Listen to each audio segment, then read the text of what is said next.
Hello everyone, welcome to IQTab। So let's start with editorial discussion for 2 April. Now सबसे पहले हम देखते हैं कि आज हमें कौन कौन सा एडिटोरियल को डिस्कस करना है। देखिए, द हिंदू के अंदर एक बात की हुई है आज कास्ट सेंसस के बारे में, एंड सेकंड बात की हुई है बिम्स्टेक के बारे में। आपको पता होगा कि दोनों के बारे में हमने काफी डिटेल के अंदर बात की हुई है, और कास्ट के बारे में कुछ न्यू पॉइंट्स यहाँ पर मेंशन नहीं किए गए हैं। ठीक है, सो प्रेजेंट जो एरा है इसके अंदर कास्ट की इंपॉर्टेंस क्या है, एनालिसिस किस तरीके से मूव कर सकती है, उसके बारे में बात की गई है। बट इसके बारे में हमने ऑलरेडी डिफरेंट एडिटोरियल्स के अंदर बात कर ली है। अपार्ट फ्रॉम दिस, बिम्स्टेक का जो समिट हुआ है, कोलंबो समिट, और रिसेंटली अभी यहाँ पर कंप्लीट हुआ है, तो उसके बारे में कुछ यहाँ पे बेसिक इन्फॉर्मेशन है। बट अगेन अभी तक हमारे पास कोई 100% मतलब डेटा नहीं आया है। हमारे पास कोई भी हमारे पास फाइनल पिक्चर नहीं आई है कि एक्जैक्टली क्या क्या हुआ है।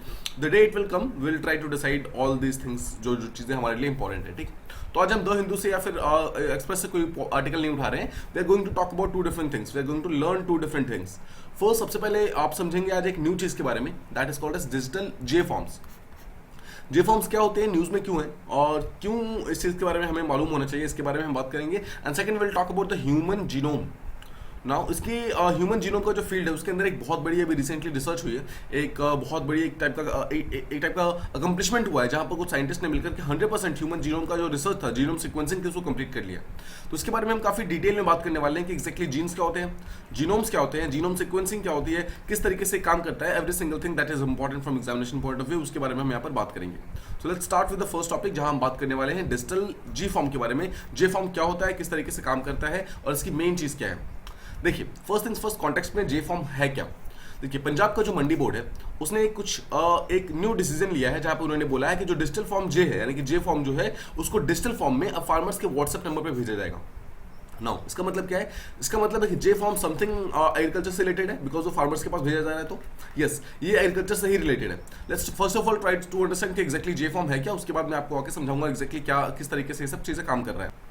देखिए, सबसे पहले समझिए, जे फॉर्म जो है ये एक टाइप का सेल रिसीट होता है। एक फार्मर जब भी अपने सामान को मंडी में जाकर बेचता है, तो उसके बदले में जो उसको मिलता है ना रिसीट, कि हाँ ठीक है, तुमने 10 केजी जो मतलब आलू है उसको बेचा है, फिर 10 केजी जो तुम्हारा वीट है उसको तुमने बेचा है, वो जो बदले में रिसीट मिलता है, that thing is called as a J form, simple words में। ठीक है, तो आप समझ गए जे फॉर्म का मतलब क्या है। एक फार्मर जितना भी एग्रीकल्चर प्रोड्यूस को सेल करता है मंडी के अंदर, उसके बदले में जो उसको रिसीट मिलती है, यानी सिंपल वर्ड में रसीद मिलती है, that thing is called as a J form.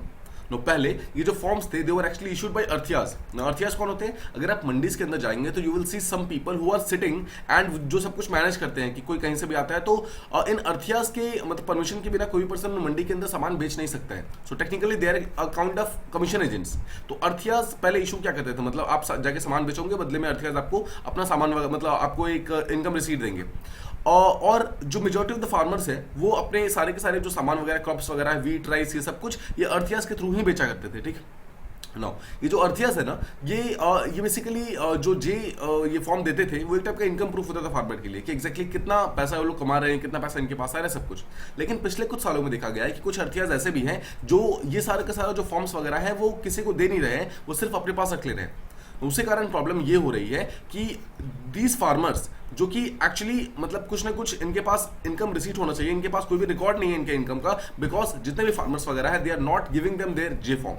ठीक है, ये आप समझ गए जे फॉर्म होता क्या है और इसकी मेन प्रॉब्लम क्या है। Now we are going to once again back to context, हम समझेंगे एक्जैक्टली कि जे फॉर्म मतलब किस तरीके से काम कर रहा है और उसका कॉन्टेक्स्ट क्या है। ठीक है, नाउ एज यू अंडरस्टूड कि जे फॉर्म क्या है, तो अब आप आई होप आप इस चीज को करेक्ट कर पाएंगे कि पंजाब का जो मंडी बोर्ड है उसने क्या किया है, डिजिटल फॉर्म जे को, यानी जे फॉर्म को अब व्हाट्सएप नंबर पर भेजना स्टार्ट कर दिया है। इससे क्या होगा, पहली बात तो ट्रांसपेरेंसी आनी स्टार्ट होगी और जितने भी फार्मर्स वगैरह हैं उनको एम्पावरमेंट मिलेगी। और इससे क्या हुआ, Punjab has become the first state in the country जिसने जो फॉर्म जे है उसको रियल टाइम में डिजिटाइज कर दिया है। मतलब कि अब जो भी पर्सन चाहे वो सिंपली बाहर मतलब जा करके ऑनलाइन अपने इस फॉर्म को निकाल सकता है। इसके कारण ऑलमोस्ट 9 लाख ऐसे रजिस्टर्ड फार्मर्स हैं जो कि अपने वीट या राइस इन सबको एमएसपी पे बेचते हैं। इन सब चीज़ों का जितने भी पैसा वगैरह होगा, ये सब चीज़ें यहाँ पर प्रॉब्लम सॉल्व होनी स्टार्ट हो जाएंगी, और ऑटोमेटिकली जितने भी लोग हैं उनका जो प्रॉब्लम है वो ऑटोमेटिकली ठीक हो जाएगा। देखिए, अभी जो करंट जो सीजन चल रहा है, अभी अगर आप जानते होंगे देयर आर 2 डिफरेंट सीजन्स, एक को बोलते हैं खरीफ सीजन, एक को बोलते हैं राबी सीजन, एक तीसरा भी होता है ज़ैद सीजन, उसके बारे में बात नहीं कर रहे हैं। 2 मेन सीजन के बारे में बात करते हैं, खरीफ और राबी। नाउ खरीफ और रबी के बारे में बेसिक इन्फॉर्मेशन आई होप आपको पता ही होगा। खरीफ जो होता है वो समर क्रॉप्स होते हैं और रबी जो होता है वो विंटर क्रॉप्स होते हैं। नो देखिए, समझिए, खरीफ जो होता है वो मानसून के आते टाइम उसको बोया जाता है, मतलब उसको सो किया जाता है। इसका मतलब क्या है, मानसून का मतलब क्या है, गर्मी, समर्स। इसका मतलब मई जून का आसपास जो एरिया है, स्पेशली आप मई समझ लीजिए, तो मई के आसपास का जो टाइम है उस टाइम इस पर्टिकुलर मतलब क्रॉप्स है उनको सो किया जाएगा। नाउ अगर सो किया जाएगा तो एक पर्टिकुलर क्रॉप को जो ग्रो करने में जितना भी टाइम वगैरह लगता है, इसीलिए उसको हार्वेस्ट किया जाता है विंटर्स के टाइम में। ठीक है, समझ गए? मतलब खरीफ क्रॉप्स को समर्स में सो किया जाता है, बट उसको विंटर्स में उसको मतलब हार्वेस्ट किया जाता है। मतलब कि आप बोते हैं समर्स के टाइम में, बट उसको जो आप काटते हैं, मतलब अपना फॉरेस्ट जो काटते हैं, that is actually done in winters time. उल्टा अगर कर देंगे तो that becomes rabi crops. Rabi crop जो है विंटर सीजन में इसको सो किया जाता है, और इसका जो मतलब फाइनल प्रोड्यूसर उसको समर्स में काटा जाता है। This is the main difference between kharif and rabi. I hope आपको एग्जांपल्स वगैरह पता होंगे। खारिफ के एग्जांपल्स राइस है, मेज है, ज्वार है, बाजरा है, और राबी के व्हीट है, बार्ले है, पीस, ग्राम्स है। और एक चीज ध्यान रखिएगा, जितने भी खरीफ क्रॉप्स हैं, जितने भी समर्स क्रॉप होते हैं, देखिए समर क्रॉप जो है वो बेसिकली ऐसे क्रॉप्स है जो कि मतलब जो कि समर्स के टाइम में है। समर्स के टाइम में क्या होता है, मानसून होता है। मानसून के टाइम में क्या होता है, रेनफॉल होता है। रेनफॉल के टाइम में पानी होता है, इसलिए ये वो क्रॉप्स है जहां पर पानी बहुत चाहिए होता है। और विंटर्स टाइम में अगर आप उल्टा कर देंगे तो पानी नहीं होता है, इसलिए उनको बहुत ज्यादा पानी नहीं चाहिए होता है। तो जस्ट रिमेंबर, खरीफ क्रॉप्स को काफी पानी चाहिए और राबी क्रॉप्स को बहुत ज्यादा पानी नहीं चाहिए। ठीक है, तो ये हमारा बेसिक चीज हो गया। आई होप आप समझ गए कि जे फॉर्म क्या होता है, किस तरीके से जे फॉर्म का प्रॉब्लम था और किस तरीके से उसका सॉल्यूशन निकाला गया है। Now just see this particular thing, this is the J form. इसी के अंदर जितने फार्मर्स एंड फिशरमैन को है पूरे इंडिया के अंदर जो भी चीजें हैं उसको मतलब जे फॉर्म मिलता है। जो भी उनका इनकम सर्टिफिकेट उनके मतलब बदले में उनको जे फॉर्म मिलता है। और जो पंजाब है उन्होंने इसी जे फॉर्म को यहाँ पर डिजिटल फॉर्म में कर दिया, जहां पर बोला है कि अब फार्मर्स के व्हाट्सएप वगैरह पे सेंड किया जाएगा इस पर्टिकुलर जे फॉर्म को। ठीक है, तो यही वो जे फॉर्म है। आई होप आपको समझ आ गया। नाउ अगर हर एक फार्मर के पास अपना अपना जे फॉर्म डिजिटल फॉर्मेट में होगा तो इससे सबसे बड़ा फायदा क्या होगा? फायदा ये होगा कि फार्मर्स के पास अपना एक क्लियर रिकॉर्ड हो जाएगा कि कितना क्रॉप उन्होंने सोल्ड किया है, कितना इनकम उनको मिला है, और इन सब चीजों का जो प्रूफ है वो लेने के लिए उनको बार बार अर्थयास के पास भागना नहीं पड़ेगा। तो टाइम प्लस मनी दोनों चीज यहाँ पर बचाई जाएगी। सेकंड चीज, इसे क्या होगा, डायरेक्टली सेल किया जाएगा, मतलब डायरेक्टली सेंड किया जाएगा फार्मर्स के व्हाट्सएप नंबर पे। इससे क्या होगा, जितने भी अर्थ है, देखिए मुझे सपोज एक पर्सन है जो कि फार्मर है। फार्मर अपने कुछ मान लीजिए कि 10 kg अपना लेके जाता है, वेट लेके जाता है, and he goes to the arthiya, यानी कि कमीशन एजेंट के पास जाता है, उनको बोलता है कि मुझे 10 kg बेचना है। So what does arthiya do is, वो इस सामान को बेच करके उसके बदले में क्या करता है, कंप्यूटर जो भी मतलब गवर्नमेंट डिफाइंड कंप्यूटर होती है उसके अंदर वो चीज डाल देता है कि हाँ ठीक है 10 kg जो है एक पर्टिकुलर पर्सन, यानी कि मान लीजिए कि इसका नाम एबीसी है, तो एबीसी के नाम से 10 kg जो वीट है वो बिक चुका है ना। द मोमेंट ये जैसे ही ऐसा करेगा ना, वो जैसे ही कंप्यूटर पे डालेगा, ऑटोमेटिकली इस पर्टिकुलर फार्मर के व्हाट्सएप पे एक रिसीट यहाँ पे जनरेट होगा, and that particular receipt is called as J form. ठीक है, I hope this is clear. इस तरीके से चीज काम करता है और इस तरीके से ही काम करेगा। सेल को यहाँ पे कंफर्म करने का सिंपल सा तरीका है। ऑलराइट, अब आप ये बेसिक चीज समझ गए। नो जस्ट सपोज कि क्वेश्चन आता है कि क्या अगर उस पर्सन ने अपना व्हाट्सएप नंबर चेंज कर लिया तो क्या होगा? देखिए, जस्ट सपोज कि एक फार्मर है वो अपना सेम व्हाट्सएप नंबर यूज नहीं कर रहा है, अगर वो अपना व्हाट्सएप नंबर चेंज कर रहा है तो भी उनके पास जे फॉर्म बहुत ही इजीली आ जाएगा थ्रू देयर डिजिलॉकर। डिजिलॉकर आप जानते हैं, डिजिलॉकर एक टाइप का ऐसा डॉक्यूमेंट, एक टाइप का ऐसा ऐप है जिसमें जो भी फिजिकल डॉक्यूमेंट्स रहता है दे आर एक्चुअली मतलब उनको लीगल ओरिजिनल किया जाता है, मतलब अकॉर्डिंग टू आईटी एक्ट जो है, आईटी एक्ट 2016 जो आया था उसके तहत डिजिलॉकर के अंदर जितने भी डॉक्यूमेंट्स वगैरह उन सबको लीगल पूरी तरीके से, यानी कि बेसिकली ओरिजिनल जो है वो उनको पूरी तरीके से वो मतलब डिक्लेयर किया गया। ऑलराइट, तो इसका मतलब यह है कि कोई भी पर्सन जो है अगर उनका व्हाट्सएप नंबर चेंज हो जा रहा है या फिर व्हाट्सएप खो गया है तो सिंपल वर्ड्स में क्या कर सकते हैं, they can simply go to the DigiLocker, वो अपना लॉगिन कर सकते हैं, आधार नंबर डालेंगे और ऑटोमेटिकली उनका जो जे फॉर्म है वो सामने आ जाएगा। मतलब कि यहां से भी वो लोग डायरेक्टली इस चीज को ले सकते हैं। अपार्ट फ्रॉम दिस, ये फार्मर्स को कैसे हेल्प करेगा? सबसे बड़ी चीज तो देखा, मैंने आपको बताया कि अर्थियास के पास बार भागना नहीं पड़ेगा, तो टाइम प्लस मनी दोनों का सेव हो जाएगा। First is first. सेकंड चीज, अब देखिए जे फॉर्म जो है वो एक टाइप का इनकम सर्टिफिकेट की तरह काम करते हैं उनके लिए, इनकम सर्टिफिकेट। सो अगर ये इनकम सर्टिफिकेट की तरह काम कर रहे हैं तो फार्मर्स को कोई भी लोन्स वगैरह लेना है किसी फाइनेंशियल इंस्टीट्यूशन जैसे कि बैंक से, तो इजीली इस पर्टिकुलर जे फॉर्म के बदले में वो लोन्स ले सकते हैं। ठीक है। थर्ड चीज, अब मान लीजिए कि पंजाब के कोई भी फार्मर्स वगैरह है और उनके बच्चे जो हैं, जो वार्ड्स वगैरह हैं, वो किसी दूसरे देश में जाके पढ़ना चाहते हैं, अब्रॉड जाके पढ़ना चाहते हैं। No just let's take the example of Canada.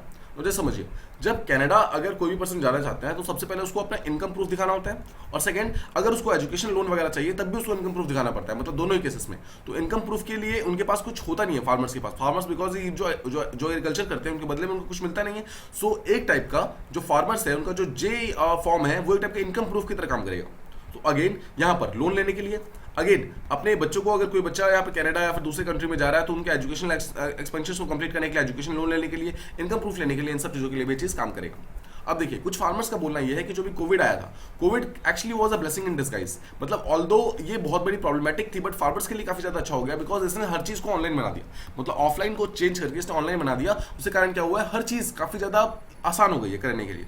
अब देखिए, जो हर एक डिजिटल फॉर्म होगा ना वो अपने आप में यूनिक होगा, सबका अपना खुद का एक क्यूआर कोड होगा, सबका अपना खुद का एक वाटर मार्क होगा और सबका खुद का अपना एक यूनिक नंबर होगा। तो क्यों ऐसा किया गया है, ताकि कोई भी पर्सन इस डिजिटल जे फॉर्म का कोई डुप्लीकेट ना बना सके, और डुप्लीकेट बनाए भी तो बहुत ही इजीली वो पकड़ में आ जाए। बिकॉज देखिए, क्यूआर जो कोड होता है वो इजीली स्कैन हो सकता है, वाटर मार्क जो होता है वो इजीली पहचाना जा सकता है, और जो यूनिक नंबर होता है उसको आप इजीली वेरीफाई कर सकते हैं। द पॉइंट इज कि इसका आप कोई भी डुप्लीकेट बना ही नहीं सकते हैं, that is not possible at all.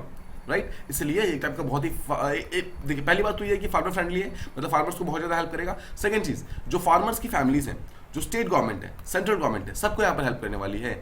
इसके अलावा जो अर्थियाज वगैरह हैं, जो इससे पहले क्या करता था, जैसे कि एक फार्मर से उन्होंने 10 kg गेहूं लिया, बट उनमें से 5 kg बेचा और बाकी 5 kg मतलब उन्होंने अपने पास रख लिया और ब्लैक पे बेच दिया, और जो फार्मर है उसको सिर्फ 5 ही kg का मतलब पैसा दिया, प्रोवाइड दिया, ठीक है। अब द पॉइंट इज कि फार्मर्स को तो यहाँ पर नुकसान हो गया। तो ये सब चीजें जो होती थी, यानी कि जो अर्थियाज पहले ग्रेन्स की चोरी वगैरह करते थे, ये सब चीजें भी रुक जाएगा, because they will have to input, वो सब कुछ उस इनपुट में डालना पड़ेगा कि कितना केजी यहाँ पर फार्मर्स का ग्रेन बिका है, कितना नहीं बिका है, ये सब चीजें उनको प्रॉपर्ली डालना पड़ेगा। सेकंड चीज, जो फार्मर की फैमिलीज है उनको भी काफी फायदा होगा, बिकॉज उनको फार्मर की एक्चुअल इनकम का मालूम चल जाएगा। बिकॉज देखिए, बहुत सारे केसेस ऐसे देखे गए हैं जहां पर क्या हुआ है, कुछ फार्मर्स ने, उनके पास जब हाथों में पैसा आता है, मनी आता है, so they use that particular money to buy liquor, मतलब अल्कोहल, शराब वगैरह ये सब मतलब खरीदने के लिए वो यूज करते हैं, and they actually lie to their family कि उनके पास जो इनकम है वो मतलब पैसे ही कमाए हैं। तो एक्चुअली अगर जे फॉर्म होगा तो क्या होगा, व्हाट्सएप पे जो मतलब वो आने के कारण उनकी फैमिली को उनका उसका एक्चुअल इनकम पता चल जाएगा, and the family can obviously मतलब उनको रोक सकती है कुछ भी गलत करने से। ये आप समझ गया। इसके अलावा देखिए, ये एक प्रॉब्लम ये भी देखी गई है कि बहुत सारे ऐसे लैंड ओनर्स हैं, मतलब जिनके पास बहुत सारी जमीन वगैरह है, वो क्या करते हैं, वो लोग ऑल्दो किसी टाइप की फार्मिंग के अंदर इन्वॉल्व नहीं होते हैं, बट उसके बावजूद वो लोग गलत तरीके से इनकम टैक्स को बचाने के लिए एक गलत जे फॉर्म बनवा लेते हैं, ठीक है। अब उसको फिर गवर्नमेंट को सबमिट कर देते हैं, तो गवर्नमेंट क्या होती है, उनसे कोई भी इनकम टैक्स नहीं लेती है। बट अगर आप डिजिटल फॉर्म में, मतलब डिजिटल फॉर्म में जे फॉर्म होगा, तो आप गलत तरीके से कैसे बनवाएंगे? क्या आप गवर्नमेंट को बोलेंगे आपको व्हाट्सएप पे भेजने के लिए? It is not possible, right. तो इस तरीके से क्या होगा, कोई भी लैंड ओनर्स वगैरह अगर कोई भी गलत करते हैं तो ये भी नहीं हो पाएगा। अच्छा, इनकम टैक्स पेमेंट की बात क्यों आ रही है यहाँ पर? बिकॉज आप जानते हैं कि जो फार्मर्स हैं, जो भी एग्रीकल्चर इनकम होता है, वो सबका सब इनकम टैक्स फ्री होता है। Just remember this thing. So जो भी एग्रीकल्चर इनकम है उसके ऊपर कभी भी इनकम टैक्स नहीं लगता है। दैट इज वाई कुछ लैंड ओनर्स वगैरह जो होते हैं, वो भले ही वो नॉन फार्मिंग में होते हैं, यानी कि फार्मिंग से कनेक्टेड नहीं होते हैं, still they try to show them as a part of farming, ताकि उनका इनकम टैक्स है वो ना लगे और उनके बेसिकली पैसे वगैरह जो है वो सब बच जाए, ठीक है, इस तरीके से। तो क्वेश्चन कम्स की जो पंजाब मंडी है, उन्होंने कौन कौन से ऐसे स्टेप्स लिए हैं जिसके थ्रू इस पर्टिकुलर फॉर्म को डिजिटल बनाया गया है। देखिए, एक चीज समझिए, लगातार 2-3 साल से फार्मर्स से लगातार कंप्लेंट्स आ रही है कि किस तरीके से जे फॉर्म का गलत इस्तेमाल किया जा रहा है। सेकंड चीज, बहुत सारे फार्मर्स को जे फॉर्म दिया नहीं जा रहा है by these arthiyas and all. Third चीज, जो भी उनको पैसे दिया जा रहा है, पैसे बहुत कम मिल रहे हैं। तो इन सब चीजों को मतलब खत्म करने के लिए जो पंजाब की मंडी है काफी दिनों से ट्राई कर रही थी। अब रिसेंटली उन्होंने जो जे फॉर्म का जो कंसेप्ट है उसको डिजिटाइज करने का मतलब डिसाइड किया था, और 2021 का जो यहाँ पर पैडी प्रोक्योरमेंट सीजन था, यानी कि राइस वाला जो सीजन था, उस पर्टिकुलर टाइम में उन्होंने इसको कोशिश भी की थी, and that was a success. उसी चीज को यूज करके अभी राइट नाउ डिजिटाइज जी फॉर्म को पूरी तरीके से लॉन्च कर दिया गया है और उसको व्हाट्सएप नंबर ऑफ फार्मर से इंटीग्रेट कर दिया गया है, ठीक है। तो ये हो गया बेसिक चीज है कि एग्जैक्टली किस तरीके से पंजाब मंडी ने काम किया। अपार्ट फ्रॉम दिस, अगर आप पंजाब में देखेंगे तो 85 से 90% लोग ऐसे हैं जो कि सिर्फ वीट और पैडी उगाते ही उगाते हैं, मतलब ऐसे फार्मर्स हैं जो कि गेहूं और धान, यानी गेहूं और चावल जो है उसको बहुत ज्यादा उगाते हैं। तो उन लोगों के सारे डिटेल्स, जैसे कि किस लैंड के ऊपर वो क्या उगाते हैं, उनका अकाउंट नंबर क्या है, उनका आधार नंबर क्या है, इन सब चीजों को उस ऑनलाइन पोर्टल के ऊपर रजिस्टर कर सकते हैं जहां से जे फॉर्म कनेक्टेड होगा, ठीक है। और वहीं से जब भी कोई एक पर्टिकुलर पर्सन अपने क्रॉप्स को बेचेगा, एमएसपी के अंदर बेचेगा, तो ऑटोमेटिकली क्या होगा, उसके व्हाट्सएप नंबर पे जे फॉर्म जो है वो मतलब ऑटोमेटिकली रिलीज हो जाएगा, तो उसको सिंपली डाउनलोड कर सकता है और उसको अपने इनकम सर्टिफिकेट की तरह यूज कर सकता है। नाउ एक तो हमने देखा कि अगर जस्ट सपोज अगर मान लीजिए कि कोई पर्सन व्हाट्सएप अपना चेंज कर लेता है तो क्या होगा, तो उसके डिजी लॉकर पे वो चीज आना स्टार्ट हो जाएगा। बट जस्ट सपोज कि मान लीजिए कोई पर्सन है वो जहां पर जिस प्लेस पे खेती करता था उसने अपना वो प्लेस ही चेंज कर लिया। देखिए, अगर वो अपना लैंड चेंज कर रहा है तो उसको अर्थियाज के पास जाना होगा, और जो उसके पास जो गवर्नमेंट इशूड कंप्यूटर है उस कंप्यूटर के ऊपर बेसिकली वो लैंड रिकॉर्ड चेंज कराने होंगे, मतलब उसको अपग्रेड कराना होगा कि मेरा लैंड यहाँ से हटकर यहाँ पर आ गया है, अब मैं यहाँ पर कर सकता हूँ। तो ऑटोमेटिकली जैसा होगा तो उसके पास न्यू जे फॉर्म जो है वो आने स्टार्ट हो जाएंगे और उसको इनकम इशू में मतलब इनकम में कोई भी इशू नहीं होगा, ठीक है। अब देखिए गवर्नमेंट को क्या क्या फायदा हुआ। गवर्नमेंट को सबसे बड़ा फायदा ये हुआ है कि उनके पास प्रॉपर रिकॉर्ड आ जाएगा, उनके पास एग्जैक्टली लैंड का रिकॉर्ड आ जाएगा कि कितना कल्टीवेशन उनका वीट का हो रहा है, कितना कल्टीवेशन उनका पैडी यानी कितना कल्टीवेशन उनका राइस का हो रहा है। इससे क्या होगा, एवरेज पर एकड़ यील्ड, मतलब एक एकड़ में कितना यील्ड उनका हो रहा है वो एग्जैक्टली उनके पास एक आइडिया लग जाएगा। पंजाब के पास अलग अलग बार बार सर्वे करने की जरूरत नहीं पड़ेगी। सेकंड चीज, स्टेट गवर्नमेंट यहाँ पर एक्यूरेसी के लिए जा सकती है, जहां पर बोल सकती है कि राइस और वीट अगर इतना मतलब ग्रो कर रहा है, मतलब जितना भी ऑब्वियसली डेटा होगा, तो उसके अलावा और कौन कौन से बाकी क्रॉप्स हैं जिसको एक्चुअली जे फॉर्म के अंदर इंक्लूड किया जा सकता है, इसके बारे में भी गवर्नमेंट फ्यूचर में डिसाइड कर सकती है। अपार्ट फ्रॉम दिस, अब देखिए किसी दूसरे स्टेट से कोई अगर दूसरा क्रॉप है जो कि बेचने आ रहे हैं, तो उसके लिए भी मतलब लेटर ऑन जे फॉर्म को इंक्लूड किया जा सकता है, ताकि उसको भी इस चीज के अंदर इंक्लूड किया जाए और उनका भी जो भी प्रॉब्लम्स वगैरह है, यानी ट्रांसपेरेंसी उसको मतलब इंक्रीज किया जाए और जो प्रॉब्लम्स वगैरह उसको सॉल्व किया जाए। द क्वेश्चन कम्स कि क्या ये चीज़ जो दूसरे स्टेट क्रॉप्स हैं क्या उनको ये इम्पैक्ट कर सकता है, मतलब कि पंजाब का चलो ठीक है अलाउ कर दिया, बट क्या हरियाणा से अगर कोई पर्सन आके पंजाब में सामान बेचना चाहेगा तो क्या उससे कोई प्रॉब्लम होगी? देखिए एक चीज़ तो यहाँ पर डेफिनेटली होने वाली है कि जो जे फॉर्म होगा वो हरियाणा के फार्मर्स के लिए यहाँ पर इशू नहीं होगा, वो सिर्फ पंजाब के फार्मर्स के लिए इशू होगा। तो उसके कारण क्या होगा, एक टाइप का ये चेक्स, मतलब एक टाइप का चेक यानी कि लिमिट्स लगा देगा बहुत सारे डिफरेंट क्रॉप्स वगैरह के ऊपर जो कि पंजाब की मंडी के ऊपर सेल हो रहे हैं। बट इसके अलावा फायदा ये भी होगा कि गवर्नमेंट को एक्चुअली आइडिया लग जाएगा कि कितना लैंड अंडर कल्टीवेशन है, कितना टोटल यील्ड है, हर चीज़ का यहाँ पर बेटर आइडिया लग जाएगा। सेकंड चीज़, कितना क्वांटिटी ऑफ क्रॉप कितना उगाया गया था उस पर्टिकुलर स्टेट के अंदर, ये भी मालूम चल जाएगा। अब देखिए मान लीजिए किसी भी तरीके का कोई भी गलत प्रोक्योरमेंट होता है तो यहाँ पर भी कोई फ्रॉड ट्रांजेक्शन वगैरह होता है, हर चीज़ के बारे में जे फॉर्म के थ्रू यहाँ पर मालूम चल जाएगा। अपार्ट फ्रॉम दिस पंजाब की गवर्नमेंट एक चीज और ट्राई कर रही है, यहाँ पर एक व्हीकल ट्रैकिंग सिस्टम को इंक्लूड कर रही है, जहाँ पर बोल रही है कि कोई भी ऐसी व्हीकल जो कि पंजाब मंडी के अंदर आ रही है या फिर पंजाब मंडी से कहीं दूसरे स्टेट में जा रही है उसको प्रॉपर्ली ट्रैक करना जरूरी है, और कहाँ पे जा रही है, क्या उसने प्रॉपर्ली मतलब सही तरीके से सामान खरीदा है, क्रॉप खरीदा है फिर नहीं खरीदा है, इन सब चीज़ों को चेक करने के लिए सब चीज़ों को इंक्लूड किया जा रहा है। तो this was our first article. I hope आपको जे फॉर्म के बारे में, पंजाब मंडीज के बारे में, फार्मर्स और अर्थियास के बीच में कॉन्टैक्ट के बारे में और गवर्नमेंट का क्या रूल होगा, हर एक चीज़ के बारे में डिटेल में समझ आ गया होगा। Now let's move on to the next one. यहाँ हम बात करने वाले हैं द ह्यूमन जीनोम के बारे में, the complete human genome actually क्या हुआ है, क्या कैसे कैसे हुआ है, इसके बारे में हम बात करते हैं। First things first, let's try to understand the context. देखिए कॉन्टेक्स्ट जाने के लिए we have to go back to 1970s के आसपास में। सो 1970s के आसपास में क्या होता है, there was a project that was launched, human genome project, ठीक है। इस प्रोजेक्ट को यहाँ पर लॉन्च किया गया था। तो ह्यूमन जीनोम प्रोजेक्ट का मतलब मेन एम ये था कि जो हमारी बॉडी होती है, हर एक जो ह्यूमंस होते हैं, देखिए वी आर ह्यूमंस राइट, हम ह्यूमंस हैं, we are different from animals, we are different from birds, we are different from reptiles, हम हर एक से मतलब जो है डिफरेंट है। No how are we different, क्या चीज़ हमारे अंदर ऐसे है जो कि हमारे अंदर डिफरेंट है उनके अंदर डिफरेंट है, that is the genome. Gene सबसे सिंपल वर्ड भी कह सकते हैं। देखिए the collection of all the genomes are मतलब the collection of all the genes are called genomes. The point is अगर हम ह्यूमंस हैं तो हमारा जो जीन्स है वो एनिमल से, बर्ड से, रेप्टाइल से, इन सबसे मतलब डिफरेंट है। दैट इज वाई हम as a human species totally अलग है। तो इसी पर्टिकुलर ह्यूमन के जो जीन्स हैं, हम कितने अलग है, हमारे अंदर क्या क्या चीज़ें, हमारा जीन किस तरीके से काम करता है, इस चीज़ को प्रॉपर्ली स्टडी करने के लिए 1970s के आसपास में एक प्रोजेक्ट स्टार्ट किया जाता है, ठीक है। 2003 में इस प्रोजेक्ट का फाइनल रिजल्ट यहाँ पर पब्लिश किया जाता है बाय द साइंटिस्ट, बट इसके अंदर ये पाया जाता है कि ये इनकम्प्लीट है। सिर्फ 92% ऑफ द ह्यूमन जीन्स उसको यहाँ पर स्टडी किया गया, 8% यहाँ पर ह्यूमन डीएनए उसको लेफ्ट आउट कर दिया गया, जिसका सीक्वेंसिंग नहीं हो पाई, वो अनसीक्वेंस हो गया। Now for the first time after almost 20 years scientist ने फाइनली जो बाकी का ह्यूमन जीनोम था उसको भी यहाँ पे डिकोड कर लिया है, उसको भी सीक्वेंस कर लिया है, यानी कि right now we have 100% genome sequencing of the humans. I hope आपको समझ आ गया। इससे क्या हुआ है, हमारा जो पिक्चर था ह्यूमन जीनोम सीक्वेंसिंग का, जो कि हम ऑलमोस्ट 1970 से कोशिश कर रहे हैं, for the first time it has actually completed. Now before delving into this particular topic, let's try to understand कि एक्जैक्टली जीनोम्स क्या है, जीन्स क्या है, किस तरीके से जीनोम सीक्वेंसिंग काम करता है। अगर आपको ये बेसिक आइडियाज हो जाएंगे तो आप ऑटोमेटिकली आपको ये सब चीजें समझने में हेल्प मिल जाएगी। Alright, first things first, let's try to understand कि हमारी बॉडी किस चीज से मिलकर बनी हुई है। द स्मॉलेस्ट जो हमारी बॉडी का पार्ट है दैट इज एक्चुअली मतलब फॉर्म्ड ऑफ अ सेल, ठीक है। सेल जो होता है एक टाइप का सेल्फ सस्टेनिंग यूनिट होता है जिसके अंदर ऑलमोस्ट हर चीज प्रेजेंट होती है। तो सेल के अंदर न्यूक्लियस होते हैं, सेल के अंदर माइटोकॉन्ड्रिया होता है जो कि उसको एनर्जी प्रोवाइड करता है, सेल के अंदर आरएनएज होते हैं जो कि उसको प्रोटीन बनाने में हेल्प करते हैं। The point is every single thing is present inside a cell, और यही सेल्स जो होते हैं, द सेल जो होते हैं they combine to form tissues, ठीक है। दिस टिश्यूज जो होते हैं they combine to form organs, और these organs combine to form organ system. Now let me give you an example. तो suppose there is a single cell combines to form बहुत सारे different cells आते हैं और साथ में मिलके जो मतलब बहुत सारे group of cells will always be called as a tissue. Now just suppose एक tissue मिला and this tissue will form the structure of a heart. ठीक है, मान लीजिए कि ये हार्ट है तो हार्ट का स्ट्रक्चर फॉर्म किया, तो ऑर्गन्स जो है यानी कि ये टिश्यूज जो है वो क्या करेंगे, हार्ट के डिफरेंट कंपोनेंट्स बनाएंगे. This different components will combine at one place and they will actually form the heart. तो दिस इस तरीके से काम करता है. ठीक है, तो आप ये बेसिक चीज समझिए कि क्या क्या है. अब देखिए हमने बात की जो सबसे स्मॉलेस्ट कंपोनेंट है that is called as a cell. अब जो सेल होता है उसके अंदर बहुत सारी चीजें होती है. Right now we are talking about genome sequencing, so we need to be actually talking about just one thing कि इसके अंदर आप ये X वाला फिगर देख रहे हैं, this figure is called as a chromosome.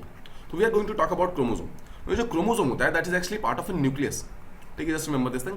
So cell के अंदर जो न्यूक्लियस होता है, देखिए दिस इज द न्यूक्लियस, ये आप देख रहे हैं सेल के अंदर न्यूक्लियस है और न्यूक्लियस के अंदर देयर आर वेरियस मटेरियल्स. जो आप प्लाज्मा देख रहे हैं दैट पर्टिकुलर जो प्लाज्मा है that is called as, so it is basically called as cytoplasm. ठीक है, साइटोप्लाज्म कहते हैं. इसके अलावा बहुत सारे डिफरेंट कंपोनेंट्स होते हैं. Right now we have to be worried about this particular structure जो कि एक्स टाइप का स्ट्रक्चर बना रहा है. नाउ इसको थोड़ा जूम इन करते हैं. This thing is called as a chromosome. ठीक, now chromosome is the most important thing. अगर हम जीनोम सीक्वेंसिंग की बात करेंगे तो हमारे बॉडी के अंदर जो सबसे ज्यादा इंपॉर्टेंट है दैट इज एक्चुअली क्रोमोसोम्स. तो क्रोमोसोम इंपॉर्टेंट क्यों है? Let's break chromosome. अगर हम क्रोमोसोम को ब्रेक करते हैं तो इस टाइप का एक थ्रेड टाइप स्ट्रक्चर यहाँ पे क्रिएट होता है।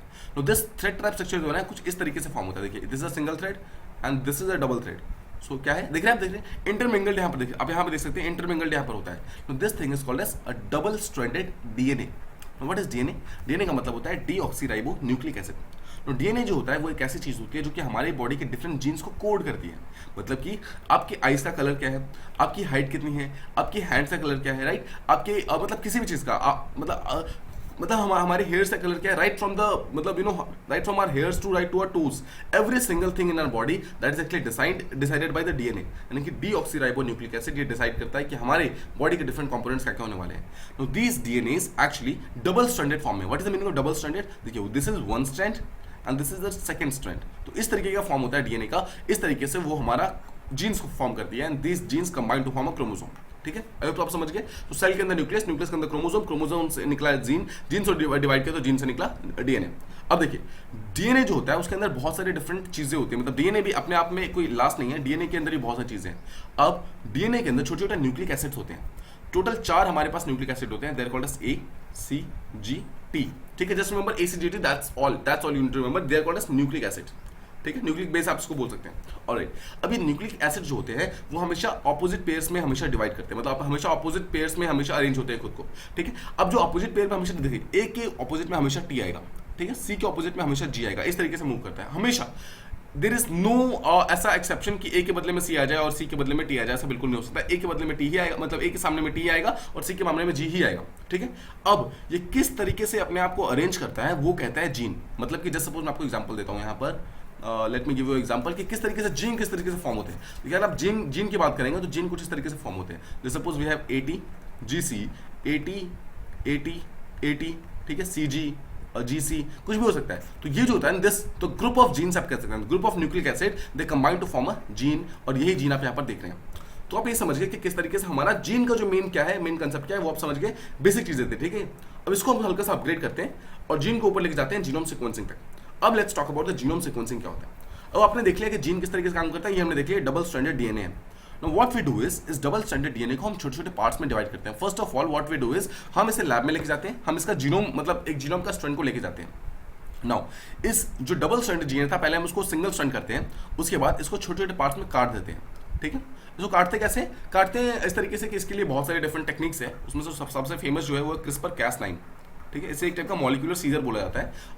ये क्वेश्चन ऑलरेडी आ चुका है 26 सेक्शन के अंदर, सो आई गेस वो क्वेश्चन दोबारा नहीं आएगा, but still just try to remember this thing. CRISPR Cas nine नाम का एक मॉलिक्यूलर सीजर होता है, एक टाइप का टेक्नोलॉजी है जिसको यूज करके आप जीन को कहीं पर भी काट सकते हो at a particular place. So what is done is इस पर्टिकुलर जो जीनोम है हमारा उसको ब्रेक करके छोटे छोटे पार्ट्स में ब्रेक कर लिया जाता है। ठीक है, आप देख सकते हैं ये ब्रेक कर लिया। Know what is further done is, देखिए लार्जर जीनोम जो है उसको छोटे छोटे मतलब फ्रैगमेंट्स के अंदर, क्लोन के अंदर डिवाइड कर लिया जाता है। नाउ जो क्लोन हमारे पास आ गया उसको फिर से स्मॉलर फ्रैगमेंट्स के अंदर डिवाइड करना है। So what we do is जो हमारे पास ये वाला पार्ट अगर देखिए मान लीजिए कि ये आ गया है तो इसको फर्दर और छोटे छोटे पार्ट में डिवाइड कर देंगे। ठीक है, अब हम डिवाइड कर लिया। जस्ट सपोज हमारे पास ए जी टी सी इस तरीके का हमारे पास फाइनल कैरेक्टर आ गया। What will you do is हम इसको फर्दर और ज्यादा डिवाइड कर देंगे। तो जो हम क्या करेंगे, एक एक जीन को हम अलग निकाल लेंगे, अलग जीन मतलब एक ए का जो कंपोनेंट होगा उसको अलग निकाल लेंगे, जी को अलग निकाल लेंगे, टी को अलग निकाल लेंगे, सी को अलग निकाल लेंगे। Every single thing will be separated है, हर चीज को सेपरेट कर लिया। अब इसी चीज को एक प्रॉपर स्ट्रक्चर्ड वे में असेंबल करेंगे। ठीक है, देख रहे हैं आप यहाँ पर आपने जितने भी एक टाइप के जीन्स थे उसको एक जगह पर रख दिया, सेकंड वालों को एक जगह रख दिया, थर्ड वालों को एक जगह रख दिया, और उसके बाद आपने उसको स्टडी करना स्टार्ट कर दिया। This thing is called as genome sequencing. I hope आप समझ गए। एक हमने एक्चुअल जीनोम पकड़ा, उसको छोटे पार्ट्स में डिवाइड किया, उसके बाद उसको और ज्यादा फर्दर छोटे पार्ट में डिवाइड किया, उसका एक एक न्यूक्लियर बेस को हमने डिवाइड कर लिया, उसके बाद हमने इसको एक स्ट्रक्चर्ड फॉर्म में उसको असेंबल करना स्टार्ट कर दिया, सीक्वेंस करना स्टार्ट कर दिया, उसके बाद हमने उसको स्टडी करना स्टार्ट किया। This thing is called as genome sequencing. अब हमने इसको 100% कर लिया, यानी कि पूरी तरीके से ह्यूमन जो जीनोम्स वगैरह है उसको हम कर सकते हैं। देखिए this thing is called as a reference genome. So what is done is just suppose कि एक पर्टिकुलर जीनोम को हमने पकड़ा, हमने उसकी सारी सारी जीनोम स्टडीज कर लिया, हमने सब कुछ निकाल लिया। व्हाट वी डू इज अब हम क्या करते हैं, जस्ट सपोज कि हमें किसी, मान लीजिए कोई ऐसा पर्सन है जिसके अंदर कोई जेनेटिक डिजीज है। अब we have to find out कि एग्जैक्टली इस पर्सन के अंदर जेनेटिक डिजीज क्यों हो रहा है। So what we do is हम उस पर्सन का, इंडिविजुअल का जीनोम लेते हैं, उसको ऐसे सेम तरीके से ब्रेक करते हैं, छोटे छोटे पार्ट्स में ब्रेक करते हैं, and we try to compare it with the original genome जो हमारे पास प्रेजेंट है। आई होप आप समझ रहे हैं। अब देखिए जस्ट सपोज कि ये वाला मान लीजिए कि ए वाला कंपोनेंट था। अब ए वाला कंपोनेंट जिस तरीके से यहाँ पे अलाइंड है, यहाँ पे उस तरीके से अलाइन नहीं है। दिस विल शो कि इसी ए वाले चीज में प्रॉब्लम है और इस वाले ए को काट के बाहर निकाला जा सकता है, या फिर किस तरीके से इसको मॉडिफाई किया जा सकता है और प्रॉब्लम को सॉल्व किया जा सकता है, जो भी जेनेटिक डिजीज वगैरह है उसको सॉल्व कर सकते हैं। Just try to understand this thing. अगर जीनोम सीक्वेंसिंग कल को सक्सेसफुल हो जाता है, this will be the biggest thing that the humankind has ever seen, because इससे बड़ी कोई कंपोनेंट नहीं हो सकती अगर हम जेनेटिक डिजीज को हम इसको पूरी तरीके से अगर हम सॉल्व कर सके। तो ये था हमारा बेसिक चीज के जीनोम सीक्वेंसिंग किस तरीके से काम करते हैं। आई होप आपको समझ आ गया। अब इसी चीजों को हम जो हमारा मतलब डिजिटल फॉर्मेट्स के बारे में देखने वाले हैं। So first things first, genome sequencing की सबसे ज्यादा वैल्यू क्या है? देखिए, अगर ह्यूमन जीनोम को पूरी तरीके से कंप्लीटली अगर हम सीक्वेंस कर लेते हैं, जो हमने इजीली कर लिया है, तो ये बहुत ही इजी हो जाएगा। हमें किसी भी टाइप के जेनेटिक वेरिएशंस को, किसी भी इंडिविजुअल के बीच में वेरिएशंस, किसी भी पॉपुलेशन के बीच में वेरिएशन, इन सबको समझने के लिए। पॉपुलेशन का मतलब क्या है? जैसे सपोज कि कोई पर्सन जो कि इंडियन है, how he is different from a person जो कि अफ्रीकन है, दोनों के बीच में डिफरेंस किस तरीके से हो सकता है, वो उनके जीन से मालूम चल जाएगा। नेक्स्ट चीज, जीनोम क्या होता है? मैंने आपको पीछे बता दिया कि ऑल द जेनेटिक मटेरियल्स अगर आप एक जगह पे लेकर आओगे, that thing is called genome. और जो ह्यूमन जीनोम होता है, दैट इज अगर सारे के सारे ह्यूमंस की बात करेंगे तो उसके अंदर ऑलमोस्ट सेम ही होता है, कुछ ही परसेंट चेंज होता है। देखिए, अगर मान लीजिए 100% हमारे अंदर जीनोम है, तो उसमें से माना जाता है कि 90% ज्यादा तो हर एक ह्यूमन के अंदर सेम है, सिर्फ 10% का यहाँ पे डिफरेंस होता है। ठीक है, इससे भी कम यहाँ पे डिफरेंस होता है। तो हमारा जीनोम किससे डिफरेंट होता है? हमारा ह्यूमन का जीनोम एनिमल से डिफरेंट होगा, बर्ड से डिफरेंट होगा। याद है आपको स्टार्टिंग में बताया था मैंने, ऑलराइट। तो आप समझ गए चीज। तो बहुत ही कम पार्ट होता है जो कि हर एक ह्यूमंस के बीच में वैरी भी करता है। अब देखिए, अगर एक हम कंप्लीट ह्यूमन जीनोम को पूरी तरीके से कंस्ट्रक्ट कर देते हैं, तो साइंटिस्ट उसे यूज कर सकते हैं एक रेफरेंस की तरह जब हम किसी दूसरे इंडिविजुअल का चेक करेंगे। तो जैसे मैंने आपको पीछे बताया, एक हमने रेफरेंस जीनोम रख लिया, फिर हमने एक इंडिविजुअल जीनोम को चेक किया, उसमें जो भी प्रॉब्लम पता चल गई कि हाँ ठीक है यहाँ प्रॉब्लम है, तो उस पर्टिकुलर चीज को काट के बाहर निकाल दिया, फिर इसको मॉडिफाई कर दिया। इससे क्या होगा? हमें वेरिएशंस मालूम चल जाएंगी, कौन कौन सा जीन किस पर्टिकुलर टाइप के डिजीज के लिए रिस्पॉन्सिबल है ये मालूम चल जाएगा, और एक्चुअली हम कल को हमारे ह्यूमंस को डिजीज फ्री बना सकते हैं। ठीक है, सो अब आप समझ गए, जो मैंने आपको स्टार्टिंग में बताया था कि 1970s के आसपास में एक ह्यूमन जीनोम प्रोजेक्ट स्टार्ट हुआ था, उसने अपना फाइनल जो रिजल्ट था वो 2003 के अंदर दिया था। बट उस चीज के अंदर एक चीज जो मिसिंग था, the thing that was missing was a part of gene, 8% के आसपास में मिसिंग था। तो बिफोर क्या मिसिंग था, उससे पहले हम देखते हैं कि क्या एक्जैक्टली लिया गया था। देखिए, जो हमारा ह्यूमन जीनोम जो इस तरीके का जो दिखता है, एक्स वाला जो क्रोमोसोम आपने देखा, उसके बहुत सारे डिफरेंट पार्ट्स होते हैं। उसमें there is a part called as euchromatin. ठीक है, तो there is a euchromatin part, और देयर इज एक और पार्ट होता है हेटेरोक्रोमैटिन। तो यूक्रोमैटिन और हेटेरोक्रोमैटिन बहुत ही इंपॉर्टेंट होते हैं, बिकॉज जो यूक्रोमैटिन होता है माना जाता है they are called as functional DNA. ठीक है, they are called as functional DNA. But जो हेटेरोक्रोमैटिन होता है they are called as junk DNA. Just one second, try to understand, ये क्वेश्चन आपसे पूछा जा सकता है। सो यूक्रोमैटिन क्या है? यूक्रोमैटिन को बोलते हैं फंक्शनल डीएनए, हेटेरोक्रोमैटिन को बोलते हैं junk DNA. What is the main difference behind this functional DNA and junk DNA? देखिए, एक जीन्स के दो डिफरेंट पार्ट्स होते हैं। जैसे suppose this is a cell, cell के अंदर हमने न्यूक्लियस वगैरह देख लिया, न्यूक्लियस के अंदर डिफरेंट जीन्स वगैरह देखे। If you divide the cell into different parts, अगर हम जीन के बेसिस पे डिवाइड करेंगे, तो जो आप ये लार्जर पार्ट देख रहे हैं, जो ज्यादातर जो डीएनए मतलब ये सबको अगर हम जीन मान ले, ठीक है, तो this gene will be called as heterochromatin. Heterochromatin क्यों? देखिए, this gene will actually be called as euchromatin, sorry, ये जो लार्जर वाला पार्ट है that will be called as euchromatin. Euchromatin क्यों? बिकॉज ये सारे हर जगह फैला हुआ है, और सेकंड चीज ये फंक्शनल डीएनए है, मतलब ये सारा का सारा काम करता है, हमारे आईज का कलर, हमारे हेयर्स का कलर, हमारे हैंड्स का कलर, राइट, हमारे हाइट, हमारी ग्रोथ, हर चीज को डिसाइड करता है। So this thing is actually decided by euchromatins. ठीक है, अब सेकंड कंपोनेंट जो आप ब्लैक वाला पार्ट देख रहे हैं, ये ब्लैक वाला पार्ट हो गया, ये सब देखिए, ये छोटे छोटे ब्लैक वाले पार्ट आप देख रहे हैं, ये सब जो भी देख रहे हैं, they are called as heterochromatin, they are called as junk DNA, because इसका कोई काम नहीं होता है। और सेकंड चीज, इनके अंदर कोई भी प्रोटीन नहीं होता है। अब देखिए, डीएनए के अंदर हमेशा प्रोटीन होना चाहिए, प्रोटीन ही एक्चुअली इनकोड कर सकते हैं किसी भी चीज को, हमारे कलर्स को चेंज कर सकते हैं, कुछ भी कर सकते हैं, वो प्रोटीन कर सकते हैं। सो यूक्रोमैटिन के अंदर सबसे ज्यादा नंबर ऑफ प्रोटीन्स होते हैं, बट हेटेरोक्रोमैटिन के अंदर किसी भी टाइप के प्रोटीन्स नहीं होते हैं। यही मेन डिफरेंस है। That is why last time भी हमने सिर्फ और सिर्फ हेटेरोक्रोमैटिन पे फोकस किया, यूक्रोमैटिन को हमने छोड़ दिया। This is the 8% that was missing. One second, try to understand this thing. हमने क्या किया?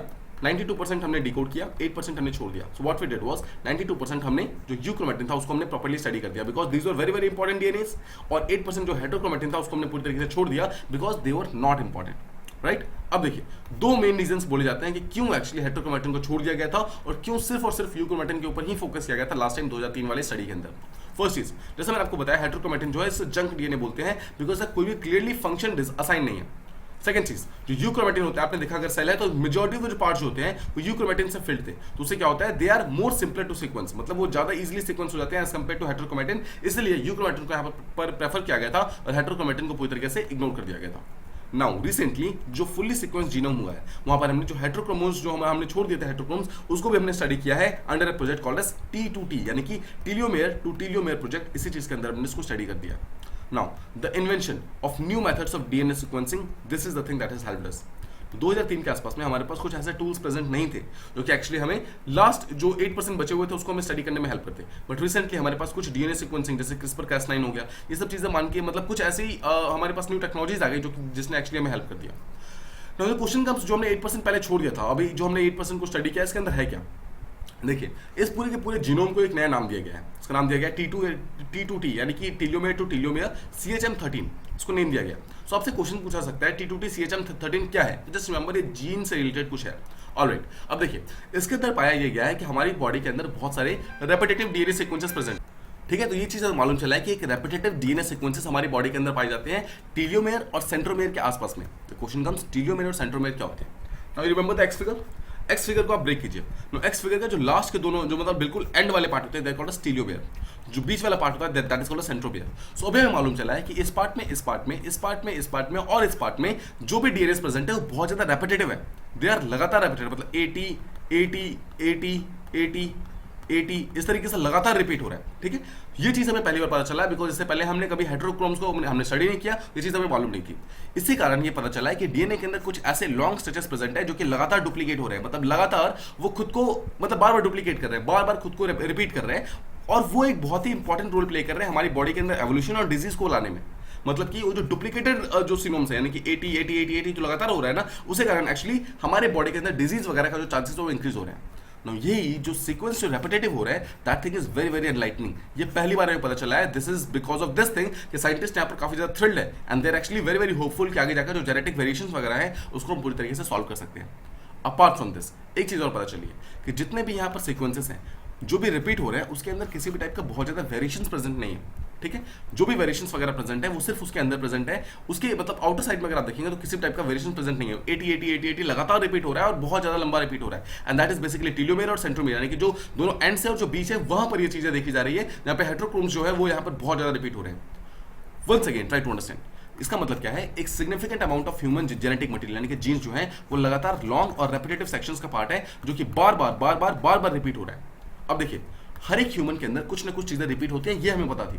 हमारे साइंटिस्ट को ये पता थी कि हमारे जितने भी जीन्स हैं उनमें से कुछ पार्ट्स तो डेफिनेटली ऐसे हैं जो कि लगातार रिपीट होते हैं, बट वो कितने रिपीट होते हैं, कितने नंबर रिपीट हो रहे हैं, दैट इज नॉट सेम। मतलब कुछ ह्यूमंस के अंदर 2 रिपीट हो सकते हैं, कुछ ह्यूमंस के अंदर 10 रिपीट हो सकते हैं और कुछ के अंदर 2000 रिपीट हो सकते हैं। This is the kind of difference. So repeat सबके अंदर है बट कितने रिपीट्स हैं ये पता नहीं था। यही जो डिफरेंस है ना in the number of repeats, यही एक्चुअली शो करता है कि कितना ज्यादा डिफरेंस है और किस तरीके से जेनेटिक वेरिएशन होता है, यही शो करता है। मतलब जैसे सपोज कि एक पर्सन के अंदर 80 4 बार है, तो उस पर्सन का जो जीनोम होगा that will be different from ऐसा पर्सन जिसके बॉडी के अंदर से 2 ही बार है, या फिर जिसके मतलब बॉडी के अंदर CG मतलब 5 बार रिपीट हो रहा है। समझ रहे हैं, ये टोटली डिफरेंट होगा एज कम्पेयर टू जिसका ये वाला है, जिसका ये वाला है। सो इस तरीके से जो देखिए रिपीट सब में हो रहा है ये पता चल रहा है, बट कितने नंबर ऑफ रिपीट हो रहे हैं ये एक्चुअली शो करता है कि हमारे बॉडी के अंदर जो जेनेटिक वेरिएशन है वो किस तरीके से चेंज होने वाले हैं। ठीक है, अपार्ट फ्रॉम दिस देखिए, अब हमारे जो भी रिसेंट स्टडी हुई है, ऑल्दो हमने जो हेटेरोक्रोम्स थे उसको हमने पहले छोड़ दिया था। क्यों? बिकॉज इसके अंदर किसी टाइप के एक्टिव प्रोटीन्स वगैरह, एक्टिव जीन्स वगैरह इन्वॉल्व नहीं थे, तो हमने इसको छोड़ दिया था। बट जो रिसेंटली हमने स्टडी किया उसके कारण ये पता चला है कि बहुत सारी हमारी बॉडी के ऐसे इंपॉर्टेंट फंक्शंस है जो कि इसी न्यूली रिवील्ड रीजन से एक्चुअली कनेक्ट होते हैं। मतलब कि ये जो रिपीटिंग सीक्वेंसेस है वो एक्चुअली हमारे बॉडी के बहुत सारे मेजर पोर्शन को डिवाइड कर रहा है, मतलब डिसाइड कर रहा है। Now let's try to understand this thing. देखिए, ये मैंने 2 डिफरेंट चीजों को यहाँ पर इसके अंदर इंक्लूड किया है ताकि आपको एक बेसिक आइडिया लग सके। ये वाला जो आप देख रहे हैं द फर्स्ट इमेज, ये है एक्चुअली जो मॉडल्स बनाए जाते हैं कंप्यूटर्स के ऊपर जो कि शो करता है कि हमारे डीएनए किस तरीके से वो हो रहा है, किस तरीके से हमारे मिक्स हो रहे हैं। सो हमने देखा GATC CTAG इस तरीके से डिफरेंट मतलब ऑर्डर्स में ये लगातार खुद को हमेशा चेंज करते हैं, मतलब लगातार खुद को वो करते हैं अलाइन करते हैं। ठीक है, तो देखिए C के बदले में यहाँ पर देखिए T है हमारे पास, T के बदले में C है, तो इस तरीके से A के बदले में G है। तो पॉइंट इज इसी चीज को जब आप कंप्यूटर के अंदर जीनोमिक सीक्वेंसिंग करते हैं, मतलब जो साइंटिस्ट वगैरह होते हैं जब इसी चीज को सीक्वेंस करने के लिए जब कंप्यूटर के ऊपर लाते हैं तो कुछ इस तरीके का हमारे पास डेटा होता है। तो हमारे पास इस तरीके का डेटा नहीं होता है। अगर इस तरीके का डेटा होगा तो कभी पता ही नहीं चल पाएगा। कंप्यूटर जो होते हैं super computers, they are actually designed कि वो इस चीज को वेरीफाई कर सकते हैं, उस चीज को आइडेंटिफाई कर सकते हैं कि ये वाला जो जीन है वो C का है, फिर T का है, फिर A का है, G का है, एंड उसके हिसाब से वो अपना कोड देते हैं। जैसे सपोज कि ये वाला जो है TT AA CG ATC TT TTA, देख रहे हैं यहाँ पर आप repeating sequences. Once again just try to understand the repeating sequences. देखिए अब देख रहे हैं रिपीटिंग सीक्वेंसेस. ठीक है, आपको यहाँ पर बहुत सारे रिपीटिंग सीक्वेंसेस मिल जाएंगे. द पॉइंट इज कि यही रिपीटिंग सीक्वेंसेस जो हैं वो हमारे न्यू स्टडी का पार्ट हुए हैं एंड इसी कारण पता चला है कि जो हमारे वेरियस, ठीक है, देखिए GATC CTAG जो है, GATC CTAG कुछ ऐसे चीजें होती हैं जो लगातार रिपीट हो रही है. अब देखिए यहाँ पर GATC CTAG, GATC CTAG, GATC CTAG. अब देख रहे हैं यहाँ पर भी, यहाँ पर भी, यहाँ पर भी, यहाँ पर भी, यहाँ पर भी, यहाँ पर भी, यहाँ पर भी, ये शो कर रहा है कि सेम जेनेटिक वेरिएशन ऑलमोस्ट बार बार एक ही ह्यूमन के अंदर रिपीट हो रहा है. दिस थिंग एक्चुअली शोज कि जो हमारा न्यू जो अभी स्टडी हुई है वो यही मतलब इसी को सिग्निफाई करना चाहता है कि जो हमारे जो बॉडीज हैं उसके अंदर हर चीज अलग अलग नहीं है. हमारी बॉडी के अंदर लगातार चीजें सीक्वेंसली रिपीट भी हो रही हैं और यही रिपीट जो हो रही हैं they are actually trying to form a disease in our body. और इसी चीज को अगर हम किस तरीके से रोक सकें या फिर इसके जो भी सॉल्यूशन वगैरह निकाल सके साइंटिस्ट वगैरह, तो ऑटोमेटिकली हम जो भी जेनेटिक डिजीज वगैरह उसको हम सॉल्व कर सकते हैं. फाइनली क्वेश्चन कम्स कि अब क्या, व्हाट नेक्स्ट. अब देखिए रिसेंटली जो T2T यानी कि टीलोमेयर टू टीलोमेयर जो कंसोर्टियम हुआ है, उन्होंने जीनोम सीक्वेंसिंग को कंप्लीट कर लिया.